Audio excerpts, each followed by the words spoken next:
When God began to create, God took what was unordered and ordered it to make a good, habitable space. God filled it with life, blessed it for growth and development, and gave humanity a choice. This choice is highlighted by the presence of the snake in the garden. The snake is clever, but is also a symbol of chaos in the ancient world. This crafty snake is the presence of chaos in the garden. But why does God permit chaos in the garden? Perhaps it highlights freedom.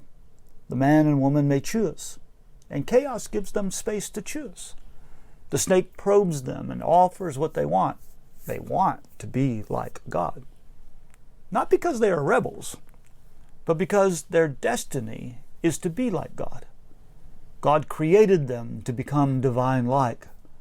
God wants them to be able to discern between good and evil, because this is part of what it means to be like God.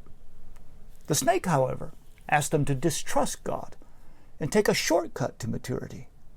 Like all children, they want to grow up fast.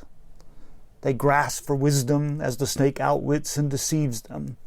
In their immaturity, they choose folly, and consequently, they fail to grow up. They circumvent the process that makes authentic wisdom and human flourishing possible. They do not maliciously rebel, but as immature children, they fail to trust their parent, as all children have done since. When they eat what was forbidden, they fall upward. They gain knowledge, but they aren't ready for it. It burdens them with toxic shame, and they realize they are naked. Their distrust generates fear and mutual accusation. They gain knowledge, but at a cost. Consequences follow. Shortcuts sometimes have dire outcomes, and any shortcut to maturity is strewn with potholes and obstacles. Ill-equipped for knowledge, their choice introduces anxiety, brokenness, and fear. While harmony once existed within Eden, now hostility emerged between the snake and the woman. While childbearing was originally free of anxiety, now the woman will bear children with great fear. While the original couple once knew harmony in their marriage, now they will experience conflict. While in the garden the man enjoyed a bountiful provision, now he will anxiously struggle with the ground to produce food. While in Eden the man and woman were nourished by the tree of life, but now they will experience death.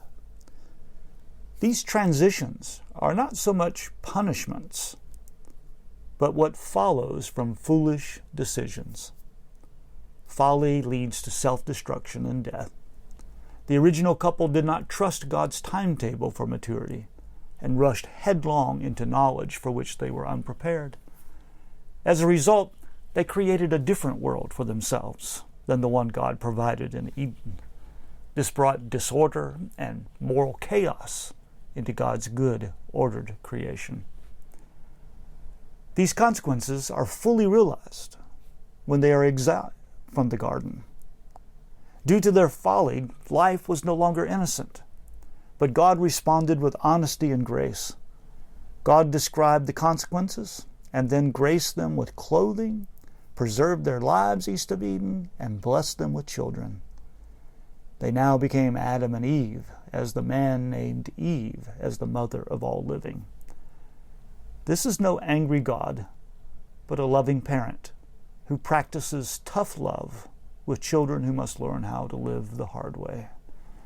Adam and Eve must now attend the school of hard knocks east of Eden.